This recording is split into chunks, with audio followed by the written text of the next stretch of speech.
नमस्कार दोस्तों। दरअसल जवान मूवी जिन्होंने देख लिया वो तो हमारी बातों से रिलेट करेंगे, लेकिन जिन्होंने नहीं देखा वो शायद उनको लगेगा कि शायद क्या बताने की कोशिश कर रहे हैं। मैं स्पॉइलर देने की कोशिश बिल्कुल भी नहीं कर रहा हूँ, लेकिन dark reality check of the our government, जी हाँ, उसके बारे में हम चर्चा करेंगे इस पूरी वीडियो में। तो आप हमारे साथ बने रहिएगा लास्ट तक।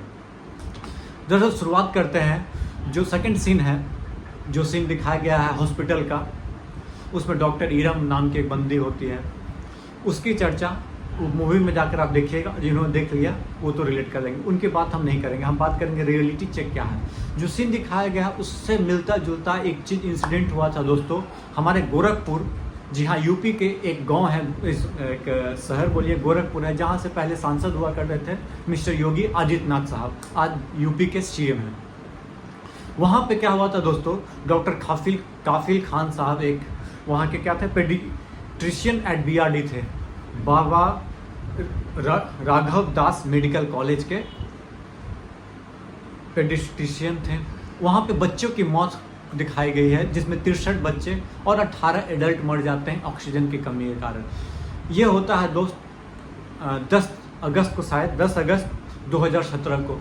ठीक उसके एक दिन पहले क्या होता है, 1 या 2 दिन पहले हमारे उस समय के मुख्यमंत्री योगी आदित्यनाथ उसी हॉस्पिटल में जाके जांच पड़ताल करते हैं। लेकिन गोरखपुर मेडिकल कॉलेज में 63 एडल्ट की मौत हो जाती है। दिक्कत क्या होती है, उसके पहले जो थे एक काफिल खान साहब 30 लेटर लिखते हैं अपने हायर अथॉरिटी को कि यहाँ इस तरह की ये चीज़ कमी है, ये वो दिस दैट, पर कोई रिप्लाई नहीं होता है दोस्तों।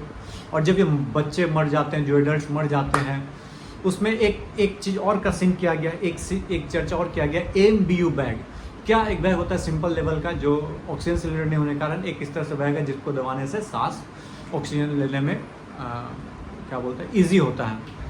इस तरह की चीज़ को दिखाया गया मूवी में भी, इस तरह का चीज़ आपको उसमें भी यूज किया गया था, रियलिटी में भी। बहुत सारे के बच्चे जो हैं अपने पेरेंट्स की गोद में, किसी के पास जाके देहांत हुआ था, बहुत सारे बच्चे का देहांत सामने हुआ था अपने पेरेंट्स के सामने। इसमें काफिल साहब जो है ना अपने एक्सपेंसेस से, अपने खर्चा पे बहुत सारे ऑक्सीजन सिलेंडर की व्यवस्था करने की पूरी कोशिश की, लेकिन उसके बीच में बहुत सारे लोग मर भी गए थे। इसमें गवर्नमेंट अपनी फेल्यूर को छिपाने के लिए ये कहा गया, मैं नहीं कर रहा हूँ ना, मैं नहीं कर रहा हूँ, ये रिपोर्ट कह रही है दोस्तों। गवर्नमेंट अपनी फेल्यूर को छिपाने के लिए इन पे इल्ज़ाम लगाया जाता है, और ये 9 महीने तक जेल में रहते हैं दोस्तों। जेल में इतना ख़राब स्थिति कि इनको खाना तक नहीं मिलता था, इनको बहुत तरीके की गाली गलौज दिस दैट, मतलब कि बहुत हीन भावना से इनको देखा जाता था जेल में। ये खुद इन्होंने एक इंटरव्यू में एक्सेप्ट भी किया। उसके बाद 17 से 9 महीने तक ये रहते हैं जेल, और 2018 में इलाहाबाद हाई कोर्ट ने इनको बेल दे देता है। उसके पहले एक इंक्वायरी कमीशन बोलते हैं, इंक्वायरी पैनल बनी थी, उनने भी इनको एकदम बाइज्जत बरी कर दिया था।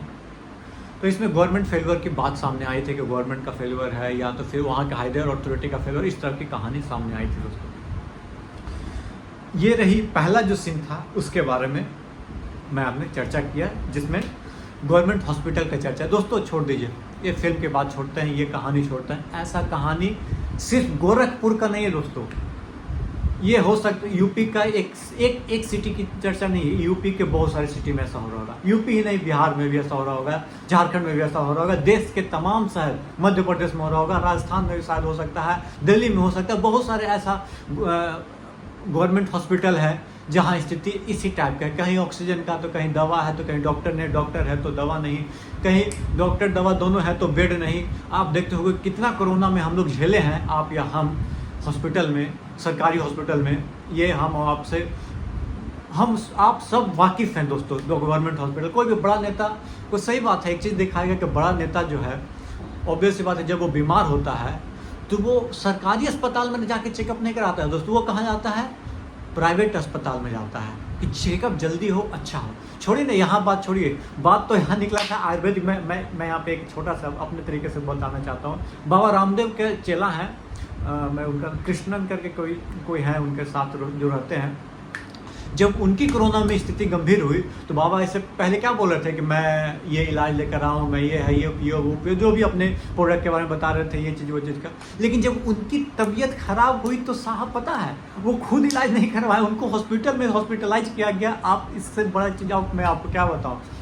बताइए, बाबा दिन भर योगा करते हैं, दिस दैट बहुत सारी बातें बताए थे आकर कोरोना के टाइम में, पर उनका अपना बंदा जब बीमार हुआ तो वो जाके प्राइवेट हॉस्पिटल में जाके उनका चेकअप कराया गया था, या अच्छे हॉस्पिटल में जैसे एम्स में जाके चेकअप कराना, ये सब समझ में आता है। लेकिन बहुत सारे सदर अस्पताल होते हैं, वहाँ की स्थिति बहुत ही ख़राब है दोस्तों, ये आप और हम जानते हैं। दूसरी बात, इसमें एक लाइन कही गई थी, एक डायलॉग है सर, अगर नीयत सही है तो देश का हर एक अस्पताल जो है 5 घंटे में सुधारा जा सकता है, अस्पताल का हालिया।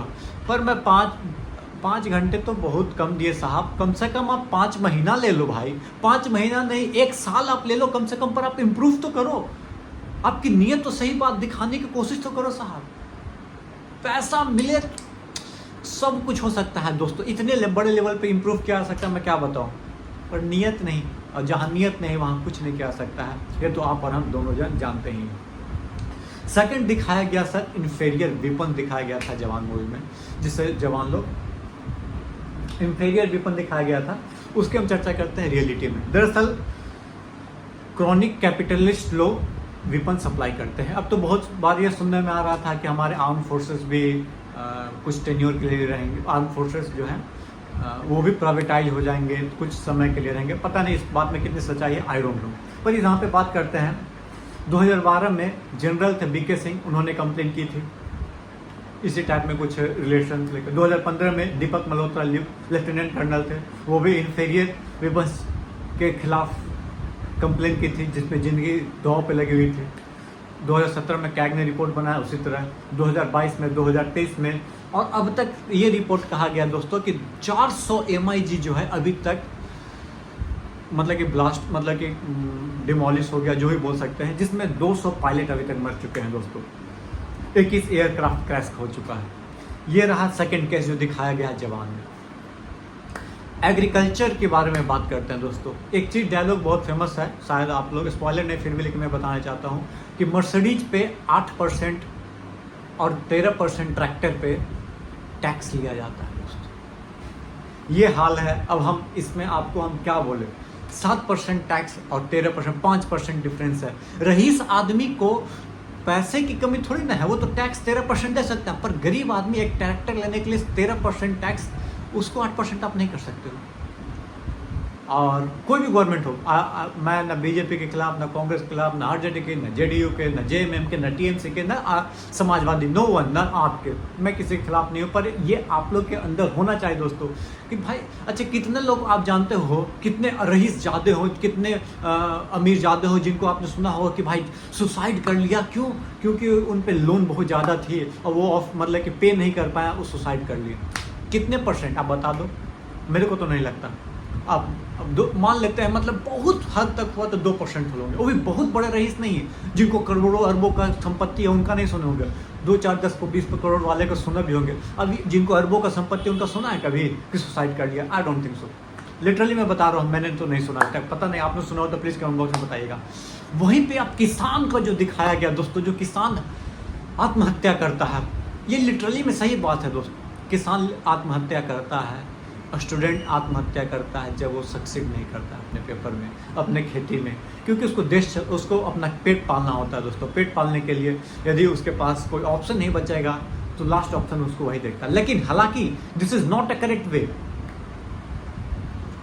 पर क्या किया जाए, मजबूरी का नाम जानते ही हैं। 2 केस ये हुआ। एग्रीकल्चर फील्ड में भी आप जानते हैं कितना स्थिति गंभीर है, ये हमसे आपसे छुपाने की बात नहीं है, ये तो बात बता ही दी गई। तीसरी चीज़ चौथी चीज़ क्या बताई जाती है दोस्तों, कॉर्पोरेट फंडिंग। उसमें बताया जाता है कॉर्पोरेट फंडिंग क्या होता है बेसिकली में, मतलब कि किसी पार्टी को बाहर से पैसा, बिजनेसमैन ये वो जो भी लोग देते हैं, उसको कॉर्पोरेट फंडिंग बोलते हैं। हो सकता है कितना भी लिमिट हो, आप 5 लाख दीजिए, 50,000 दीजिए, 5 करोड़ दीजिए, डजंट मैटर। 2017 में एक हमारी गवर्नमेंट ने एक चीज़ लिख लिया था कि आपको पॉलिटिकल फंडिंग कितना मिलेगी, कौन दे रहा है, इसका हम खुलासा नहीं करेंगे, और कोई भी आके आपको पॉलिटिकल फंडिंग दे सकता है, डजंट मैटर अ लॉट। यहाँ तक ये बात कही गई। उसके बाद इसमें चेंजमेंट हुआ 2017 के फाइनेंशियल बिल में। उसके बाद क्या हुआ दोस्तों, बीजेपी, कांग्रेस, टीएमसी, आरजेडी, आप, एनी पार्टी, डीआईएमके, एआईडीएमके, किसी को भी कोई फंडिंग मिलेगा उसका डिस्क्लोजर नहीं होगा। तो वहीं पे बात करते हैं, कुछ एग्जांपल मैं आपको देता हूँ। 2018 में दोस्तों क्या हुआ, 18 से 22 तक का एक रिपोर्ट है, उसमें 5270 करोड़ बीजेपी को मिला एज ए फंडिंग। किसने दिया, कोई खुलासा नहीं। वहीं पे बात किया जाए कांग्रेस को, तो 960 करोड़ का फंडिंग मिला कांग्रेस को। अब बात करते हैं जो थर्ड पार्टी था टीएमसी, उसको भी 760 करोड़ का फंडिंग मिला। किसने दिया, कौन है इसके पीछे, किसका हाथ है, कौन कॉर्पोरेट ने दिया, डजंट मैटर, नो, नेवर, क्योंकि बिल ही ऐसा था। चलिए उसके बाद हम बात करते हैं एक इलेक्शन में जब भी कोई बंदा खड़ा होता है, कोई लोकसभा इलेक्शन की हम बात करेंगे सेंट्रल लेवल पे, तो उसको मैक्सिमम जो लिमिट है 75 लाख से 95 लाख तक का आप लिमिट, आप इतना खर्चा कर सकते हो एक चुनाव में। लगभग मान लीजिए 1 करोड़, 95 लाख 1 करोड़। इस हिसाब से कहा गया कि 545 सीट है, 95 लाख मैक्सिमम लिमिट हम मान लेते हैं, तो 520 करोड़ के आसपास, 515, 520 करोड़ के आसपास बनता है कि आप इतना एक पार्टी खर्चा करें। लेकिन दोस्तों यहाँ नहीं शुरू किया, मैं बता रहा हूँ सबसे ज़्यादा रिपोर्ट में आया है कि पूरे वर्ल्ड में सबसे ज़्यादा कहीं खर्चा हुआ था 2019 के इलेक्शन में, तो भारत में, मतलब 19 के इलेक्शन में 2012, मतलब भारत में सबसे ज़्यादा इलेक्शन में खर्चा हुआ था दोस्तों। ये है रिपोर्ट, इलेक्शन में ज़्यादा, सबसे ज़्यादा। तो इसमें बताया गया भाई बीजेपी ने कितना किया, तो उन्होंने बताया कि 1200 करोड़, कहाँ 515 करोड़, कहाँ 1200 करोड़। आप समझ सकते हो, 515 मानी 600 करोड़, 1200, इट्स ह्यूरिकन। उसी तरह कांग्रेस ने भी अपने खिलाफ, उसका मेरे पास रिपोर्ट नहीं अभी निकला है। तो एक चीज़ और दिखाया गया कि भाई 10,000 में आप किसी भी आदमी को वोट के लिए आप खरीद सकते हो। पर मैं यहाँ पे बोलता हूँ 10,000 क्यों, आप 500 रुपये खर्च करो, एक आधा पौवा पिलाओ, सरकार का जनहित में जारी, कोई बोला मुर्गा खिलाओ, मटन खिलाओ, ख़त्म आपके पास वोट। ये स्थिति हो चुका है। तो 10,000 तो बहुत बड़ी बात है जो फिल्म में बताई गई, ये स्थिति है।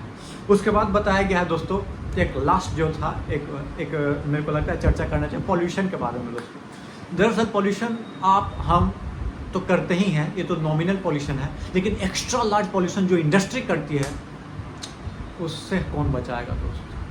अब वो इंडस्ट्री एम्प्लॉयमेंट भी देती है, आप ये बोलिएगा, पर दोस्तों एम्प्लॉयमेंट देती है, पर उसको जैसे आप उसका सीवेज निकल रहा है तो उसको प्यूरिफाई करके आप डिस्पोज कीजिए, कहीं वाटर में, कहीं रिवर में तो ज़्यादा है, कहीं ओशियन में डिस्पोज कर रहे हैं डिप्यूरिफाई करके, जिसका ट्रीटमेंट करा कर, तो कोई दिक्कत नहीं है। लेकिन बहुत सारे इस तरह के होते हैं कि बिना ट्रीटमेंट के ही उसको डिस्पोज कर देते हैं नदी में, उस समुंदर में।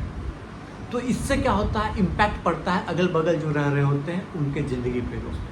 आपको भोपाल गैस ट्रेजेडी याद है? नहीं याद है तो मैं इस पर अलग वीडियो बनाऊँगा दोस्तों।